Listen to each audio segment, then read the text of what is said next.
Aloha kakahiaka, everyone, and happy Sunday. You got Aniela here. I'm a coach with the Be With Your Twin Flame program. I hope you all are doing well out there, enjoying this winter season.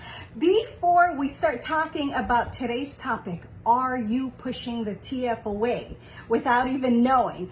I am going to drop this on you, and I hope you'll be paying attention, because on Tuesday, winter solstice, which is December 21st, people, we are going to be having our famous winter solstice special with a 60% discount, 60% off on our world famous The Process Do-It-Yourself system. This is crazy. Last year, I don't think the sale we had last year was this great. It is 60% off, so you don't want to miss that. It is going to be going from winter solstice, which is December 21st, all the way through midnight, December 31st. Alrighty, so stay tuned and watch for that drop from Elle, because you are not gonna want to miss it, and you are certainly not gonna want to miss out on such huge savings. It's gonna help you get to where you're feeling better on this journey. Don't miss it, folks. Pay attention and watch for when it drops on Tuesday, December 21st, winter solstice.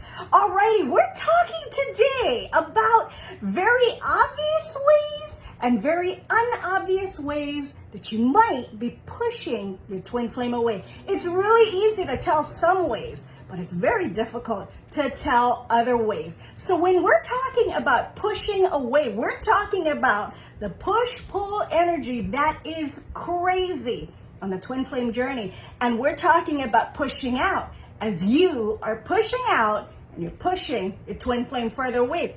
A lot of times that comes into play with you as the push energy on this journey, pushing out by reaching out even after the energy's repelled, which a lot of times it looks like some kind of big blowout, a lot of times, not for everyone, or just the twin flame purely ghosting you.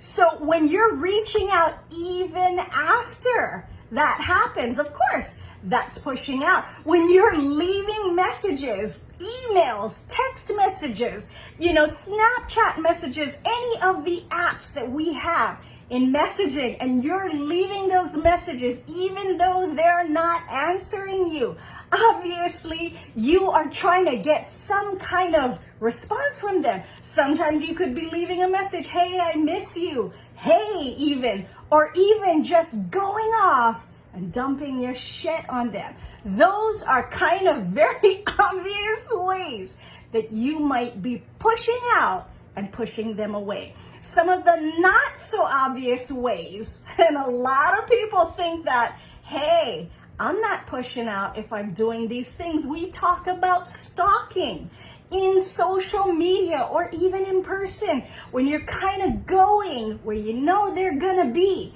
Or even if you're trying to stage something, you're trying to be at some place that you know they're gonna be, or you're typically knowing at that time or day they might be in this area and you just might run into them.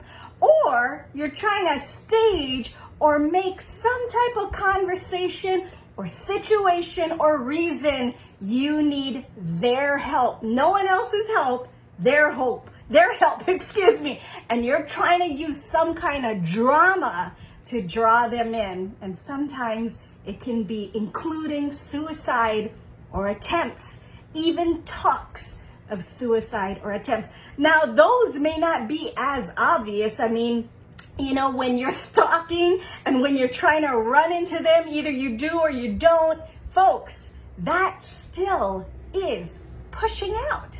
That still is pushing out. Now, a lot of people believe that, if the twin flame doesn't know, it's not going to hurt them. They won't know. And that's why they keep stalking, because social media makes it so easy to do that until you accidentally hit the like button and, oh shit, what did I freaking just do? That happens to a lot of people. I can honestly say it's never happened to me, but it happens to so many of my students. Now, when you're looking at those things, the two differences is that one, the twin flame knows, the other, they don't really know, or it might not even pan out that way. However, when we're talking about trying to stage suicide or attempts, folks, that is one of the biggest push outs. And I'm not saying that you're not there. And I'm not saying that this doesn't hurt.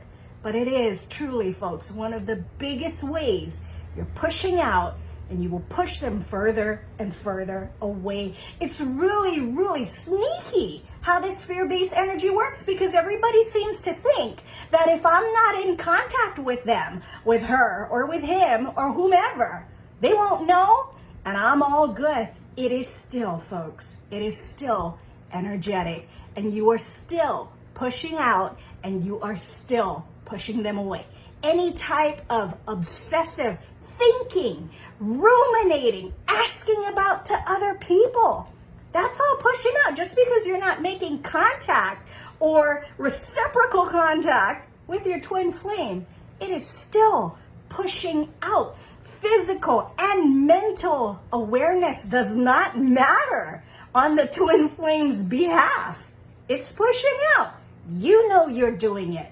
And that's why energetically it's going to keep pushing them away.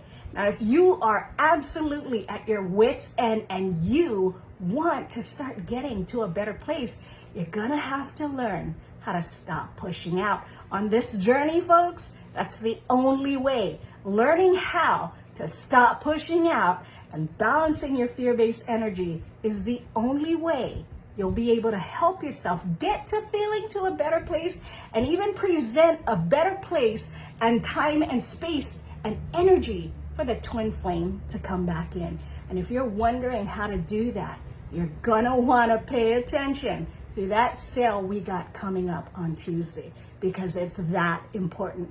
Only in balancing your fear-based energy will you be able to bring that push out back in and stop pushing them away. Alrighty, we're gonna send you off. I hope you all have a wonderful Sunday. We'll talk to you again soon. Ahui ho and malamapono. Don't forget the sale on Tuesday. Bye, everybody.